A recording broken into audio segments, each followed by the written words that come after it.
What do you make of the recent denial by Mr. Tsvangirai with regard to his earlier promise to the civil servants that he was going to reward them with in the salary increments? I was not even amused when Mr. Tsvangirai appeared on television recently, denying that soon after his swearing in at State House, he actually rushed to Glamise Stadium, where hordes of civil servants were waiting for him and other ordinary people, where he addressed them and they ended up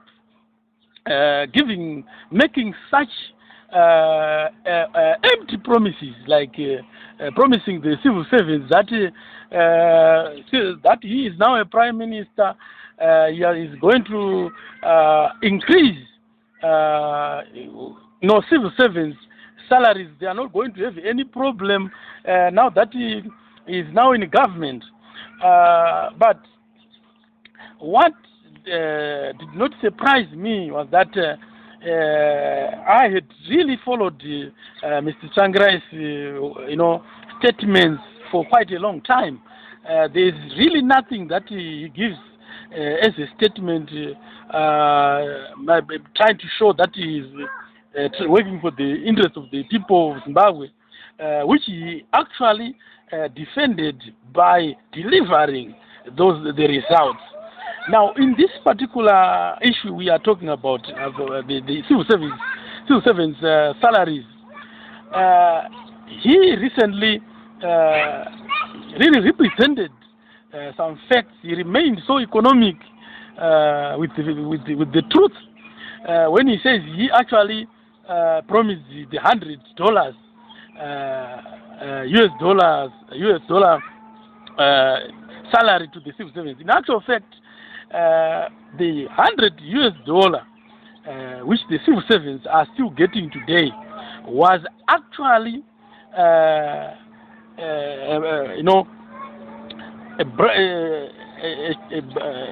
was actually introduced by ZANU-PF way before the inclusive government was in place.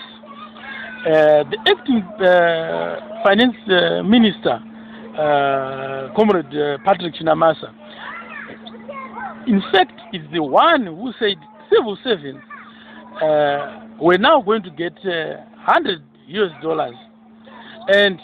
but their local current salaries will still keep on as their salaries. The $100 was going to be as their allowance. So this is the $100 that we still have today. There is nothing new that was actually introduced by the MDC. In fact, the MDC position was never delivered to the civil servants or any other people in our society. So we have this challenge that people who come up on television and talk about issues that they will not deliver and now try to hijack ZANU-PF policies and then pronounce them as their own policies. It's not a brainchild of MDC. The $100 allowance, which was later converted to a salary by the current finance minister, Mr. Bid, was actually ZANU-PF's brainchild. It's ZANU-PF which introduced $100, and we are still stuck on that $100. The 50, which varies from $130 to $150, was actually a matter of efforts by government as a whole, as an inclusive government, having seen that the civil servants were no longer able to use the local currency. They actually the local currency was no longer able to buy products and services. So they ended up coming up with a salary of ranging between 120 to 150 to the lowly paid civil servants, which is current up to this day. So I think, as I said, Mr. Tsvangirai will remain like this. It appears he is not principled in many respects, because there is no statement or promise that he gives to the nation that you actually follow up and actually say, this is what I promised you. In other words, he is always making a statement and try to defend his statement by denying what he has said earlier. So you can find this in various media publications, that there are so many things.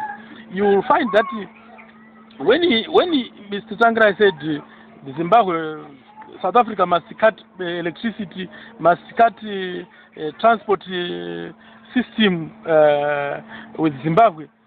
Later in life, he denied that when they drafted the sanctions bill, which ended up becoming sanctions act as made by United States, they also disowned the same thing, the same document which they made, saying, "Oh no, we are not involved." So there is no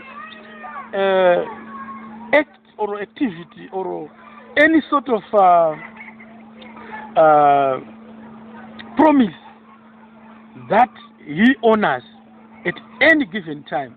What you see there is lack of uprightness, lack of democracy, lack of rule of law, lack of human rights, respect for human rights, because all of this, what it means is that the human rights of black Zimbabweans are not compromised, as the promises that are given are meant for the people to really abandon their homegrown policies, to abandon the liberation ideology of black empowerment, the liberation ideology of promoting the growth of black Zimbabweans through giving better remuneration to civil servants, so that these civil servants can actually uplift the standards, their standards, and promote economic development as they provide excellent services